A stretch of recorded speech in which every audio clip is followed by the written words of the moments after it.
નમસ્કાર મિત્રો, સ્વાગત છે તમારું ખેડૂત યોજના યુટ્યુબ ચેનલમાં। મિત્રો, આજના તાજા સમાચાર વિશે વાત કરતા પહેલાં જો તમે અમારી ચેનલમાં નવા છો તો નીચે લાલ કલરનું સબસ્ક્રાઇબ બટન આપેલું છે, તેને દબાવીને બાજુમાં રહેલા ઘંટડી બટનને પણ દબાવી દેજો, જેથી મારા આવનારા તમામ વિડીયોની માહિતી તમને મળતી રહે। આયુષ્યમાન કાર્ડની સારવારની સમસ્યાઓ નિરાકરણ હવે વોટ્સએપ પર મેળવી શકાશે।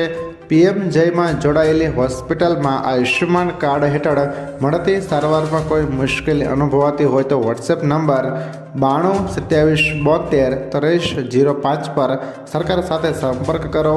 આરોગ્ય વિભાગ દ્વારા પીએમજય હેઠળ સારવારમાં મુશ્કેલી માટે નંબર જાહેર કરવામાં આવ્યો હતો, જેમાં દર્દીઓ સારવારમાં મુશ્કેલી જણાય તો વિગતો નંબર પર મોકલી શકે તેના માટે એક નંબર જાહેર કરવામાં આવ્યો હતો, જેની જાણકારી આરોગ્ય મંત્રી ઋષિકેશ પટેલે ટ્વીટ કરી આપી હતી। જેમાં મુશ્કેલી અંગે લેખિતમાં 9227723005 પર વોટ્સએપ નંબર પર સંપર્ક કરી જણાવી શકાશે। ત્યાર પછીના સમાચાર વિશે વાત કરીએ તો રખડતા ઢોર માટે નવી ગાઈડલાઈન। ગુજરાતમાં સરકારે રખડતા ઢોર માટે નવી ગાઈડલાઈન જાહેર કરી છે। હવે રોડ પર રખડતા ઢોરનું રજીસ્ટ્રેશન ફરજિયાત કરવું રહેશે। રજીસ્ટ્રેશન વગરના ઢોરને જપ્ત કરવાની સુધીની કાર્યવાહી થશે।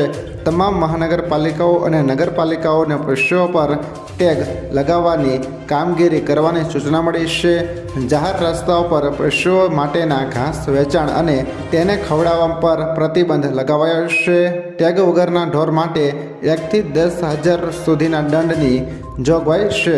ત્યાર પછીના સમાચાર વિશે વાત કરીએ તો કોઈપણ રાજ્યની કોઈપણ બેંક કોઈપણ શાખામાંથી તેમનું પેન્શન ઉપાડી શકાશે। EPFO હેઠળ આવતા દેશભરના ખાનગી ક્ષેત્રના કર્મચારીઓ કેન્દ્ર સરકારે મોટી ભેટ આપી છે। EPFO સાથે સંકળાયેલા કર્મચારીઓ માટે કેન્દ્રીય પેન્શન સિસ્ટમ શરૂ કરવામાં આવી છે। મતલબ કે હવે તેઓ દેશના કોઈપણ રાજ્યની કોઈપણ બેંક કોઈપણ શાખામાંથી તેમનું પેન્શન ઉપાડી શકશે।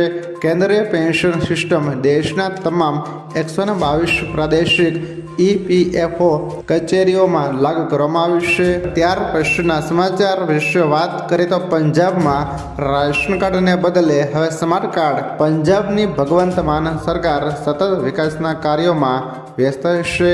આ હેઠળ લોકોને પંજાબમાં રાષ્ટ્રીય ખાદ્ય સુરક્ષા કાયદા હેઠળ લાભ મેળવવા માટે હવે રાશન કાર્ડની જરૂર રહેશે નહીં।